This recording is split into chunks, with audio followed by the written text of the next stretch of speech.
going on, people? Welcome back to League M for another video. We have now reached the knockout stages of UEFA Euro 2024, and in the words of Ousmane Dembele, the serious business is about to start.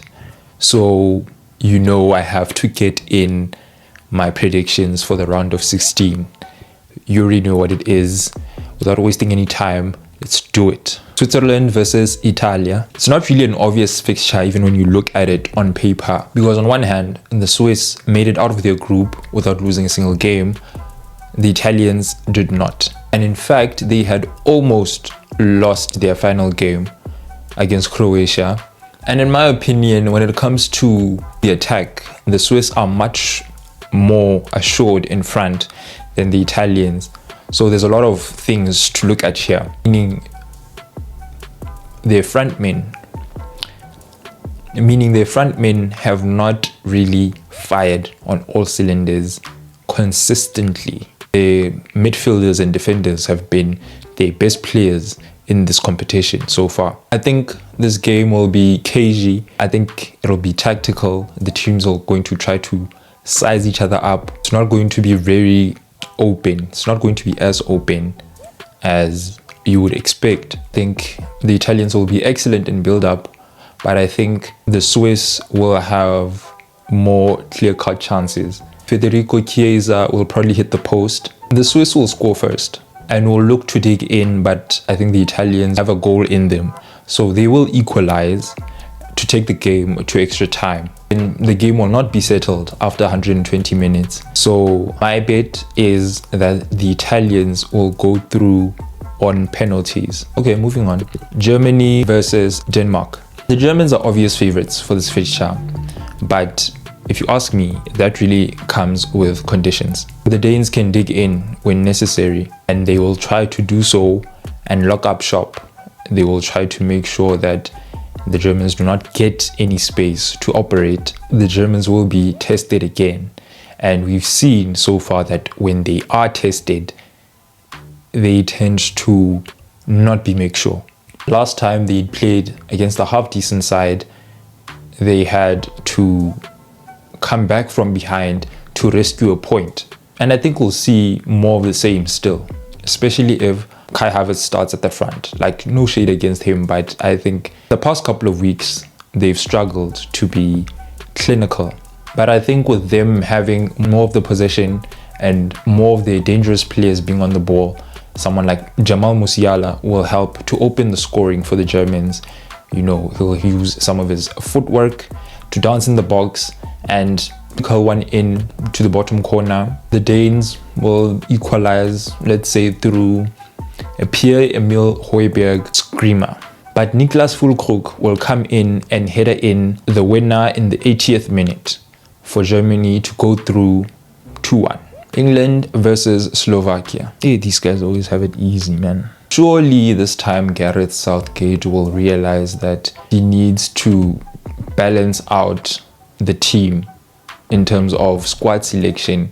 Players need to play in their correct positions, even if it means some players need to be dropped, right? Wrong. I still reckon he will play Foden in the left wing. I think he will go back to playing Trent in midfield. I don't think we'll see Palmer start the game again. England will find it difficult breaking the Slovakian low block, but will somehow fluke a goal through a mistake in the Slovakian defense and win the game 1-0. Tired of these. Spain versus Georgia. This is by far the easiest prediction that I'm going to make. Hopefully we don't see any surprises. Georgia have shown potential to keep up with some of the best, and that's good for them.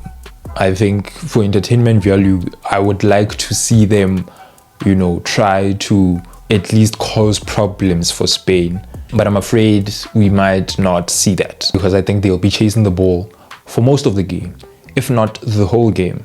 I find it difficult to get the ball to Kvaratskhelia and Mitakaudze. And on the other hand, Nico Williams and Lamine Yamal will run the defense ragged. They will run circles around them and they will cook them any chance they get. Spain will bag a couple of goals through one of the wingers.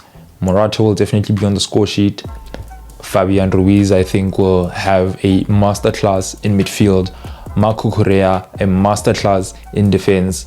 And Spain will go through 3 goals with no reply, be the more convincing win of the round. France versus Belgium. 2 of the top 3 of Africa's biggest ops. There's not really much to say here.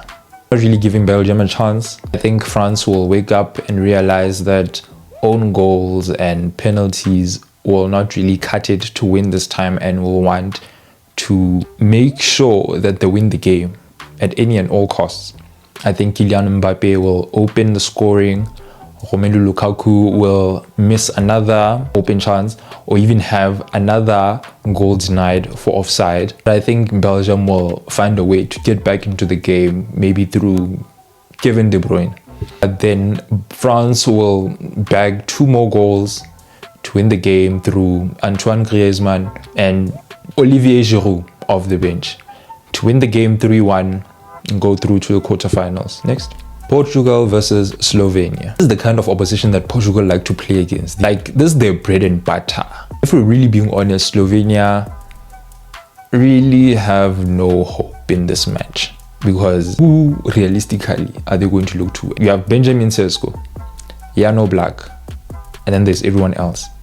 Jan Oblak has been by far the best performer for Slovenia. So I think this time, Sesko will be let down. Rafael Leao will successfully take players on, but then he'll put in woeful crosses, get subbed out in the 60th minute. Sesko will get a lucky break, but fluff the chance. I think this time around, Cristiano Ronaldo will be on the score sheet for the first time this Euros. Bruno Fernandes will bag a goal himself. Slovenia will get a last-minute consolation through, I don't know who. I don't think Sesko is going to score. Someone else will, but Sesko, no.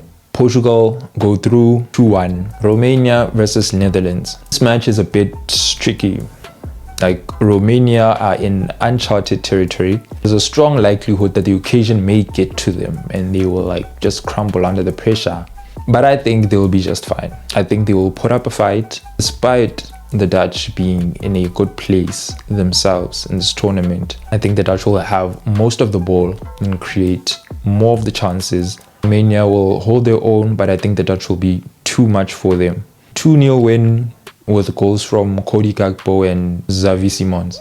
Austria versus Turkey. Now, this one has the potential to be the best game of the round, because we have 2 sides who like to play on the front foot, who like to play expansively. This game has great potential to be an open game with both teams going band for band.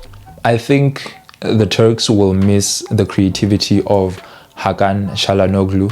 Maybe Arda Güler will step up, but one thing I know is that Marcel Sabitzer will look to run the show. Both teams not assured in defense. I think there's a potential of a high-scoring game here, so I'm going for a 3-2 win for Austria. Anyway, that's it for this video. You guys let me know what you think in the comment sections below. What are your predictions? And which game do you think will be the best of the round? Which one will have the most goals? And yeah, please don't forget to like, share, and subscribe if you're new. Thank you for watching, and I will see you on the next one. Keep it M.